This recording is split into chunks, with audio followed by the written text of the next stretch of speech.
Елена Варфолошева Данил есімді 7 жасар баланың анасы. Сөзінше, осыдан 4 жыл бұрын бүлдіршіннің бойында аутизм дертінің белгілері байқалыпты. Алғашында баласының бойында психологиялық ауытқулардың бар екенін мойындағысы келмегенін айтады. Бірақ бүгінгі күні баласын қоғамға бейімдеуге бар күшін салып жүргенін айтады.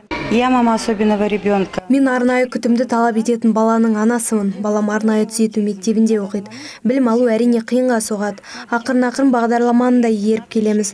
Былтырғы жылмен салыстырсақ, көптеген арнайы балаларға үйірмелер, орталықтар ашылып келеді. Бұл елде аталмыш ауру жайлы ақпараттың көптеп таратылып жатқанын деп ойлаймын. Мамандардың сөзінше, әлемдегі әрбір 88-ші бала аутизм ауруымен ауырады. Және бүлдіршіннің бойында алғашында бұл дерттің бар екені бірден байқалмайды дейді олар. Осыдан 2 жыл бұрын Петропавлда аутист балалармен жұмыс жасайтын Мой ребенок қоғамдық бірлестігі ашылған. Бүгінде орталықта 200-ге жуық ата-ана ерекше күтімді талап ететін баласымен жұмыс жасауға белсенділік танытқан. В этом году нам предоставили на безвозмездной основе. Қоғамдық бірлестікте біз балалармен түрлі шаралар өткіземіз. Яғни сурет салу, спорттық ойындар, музыкалық терапия сынды сағаттар. Көбіне бізде ата-аналар балалармен өздері айналысады, өйткені оларда психолог, логопед сынды мамандықтар бойынша дипломдары бар. Кез келген ата-ана аутизм дертіне шалдыққан баласын бізге әкеле алады.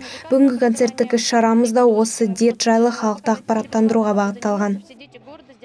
Солтүстік Қазақстан облысында аутист ауруына шалдыққан 416 бала бар, ал оның 236-сы Петропавл қаласында өмір сүреді екен. Гүлімжан Қайырбекова, Азамат Елубаев, Первый Северный.